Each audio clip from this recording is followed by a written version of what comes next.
Olá, gente! Hoje nós vamos entender um pouco de como se construiu o conceito de relativismo cultural. Então, toda vez que você pensar em antropologia, você vai pensar assim, teoria da cultura. Você vai pensar no século XIX, você vai pensar numa época que existia a tese do racismo científico, até porque a ideia de raça, né, no mundo, ela é construída a partir do que nós vemos hoje no século XVI, né, com aquelas expansões marítimas dos europeus. Agora, a ideia de raça, como nós entendemos hoje, de modo mais próximo, foi construída no século XIX. Então, os primeiros antropólogos, eles eram considerados antropólogos de gabinetes. Eles eram evolucionistas, eles acreditavam nas teses do racismo científico. Então, essa antropologia de gabinete acontecia da seguinte forma. O antropólogo, ele tinha contato com o viajante, que talvez tivesse ido até a África e voltado para a Europa. E aí o antropólogo de gabinete perguntava, me conta, como é que foi lá, como é que é aquele povo? E aí o viajante contava para ele, e a partir desses relatos, ele construía as teses antropológicas. Estranho, né? Se escrever sobre alguém que você não conhece. Pois é, e além do antropólogo escrever sobre algo que ele não conhecia, não sabia como era a vivência na prática, ele também desenvolveu ideias. Desenvolveu uma perspectiva evolucionista e etnocêntrica. Na cabeça dele, o ideal de civilização era o povo europeu. Então todo mundo que não era como os europeus precisaria se desenvolver, evoluir do mesmo modo que as sociedades europeias para se tornar civilizado. Olha, então todo mundo que não era europeu, não era civilizado, era bárbaro. Estranho isso, né? Mas no início do século XX, né, algumas coisas mudam. Os cientistas sociais, eles começam a entender que os métodos das ciências sociais devem ser diferentes dos métodos das ciências da natureza, né, porque no início acreditava-se que era possível usar os mesmos métodos. Imagina o mesmo método de química para a história, o mesmo método de física, de biologia para a sociologia ou filosofia. Então, no século XX, isso começa a ser questionado, tanto em relação ao método de pesquisa, quanto em relação ao outro, à alteridade.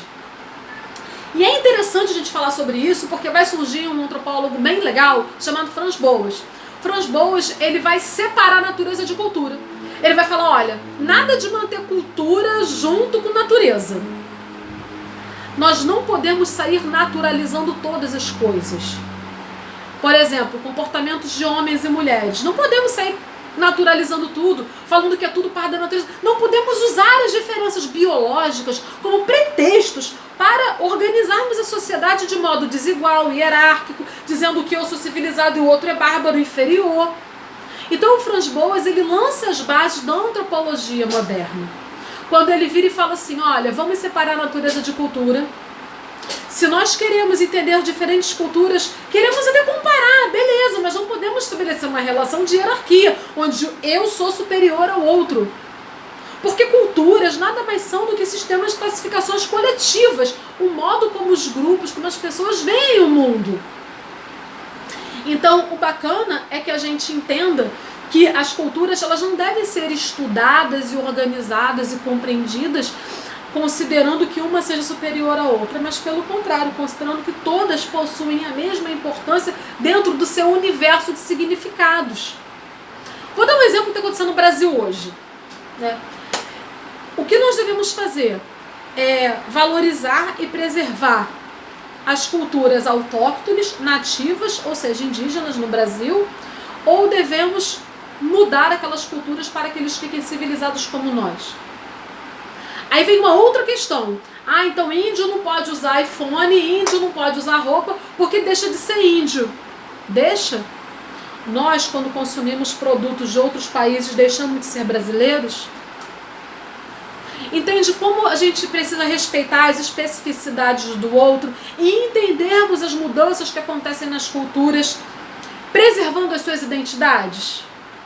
Então, por isso é importante falar sobre antropologia. Porque a antropologia é o estudo da cultura, e cultura, a gente sabe que é o hábito coletivo que muda conforme a época e conforme o lugar. Então, se a cultura não é determinada pela natureza, ela pode ser modificada.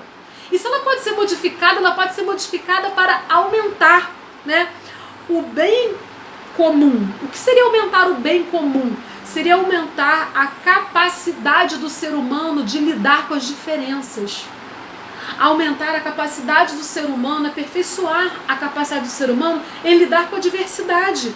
Para que todo mundo entenda que a diversidade é linda e deve ser respeitada. Para que a gente entenda que existem limites e o limite é o outro, é a alteridade.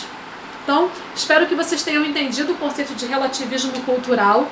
Espero que vocês tenham entendido a importância da valorização das culturas, né? A importância da gente entender que a gente não deve sair por aí falando que o outro é bárbaro, a gente é civilizado, porque as pessoas somos somente diferentes. Tá? E a gente tem que aprender a conviver com as diferenças, obviamente respeitando o outro.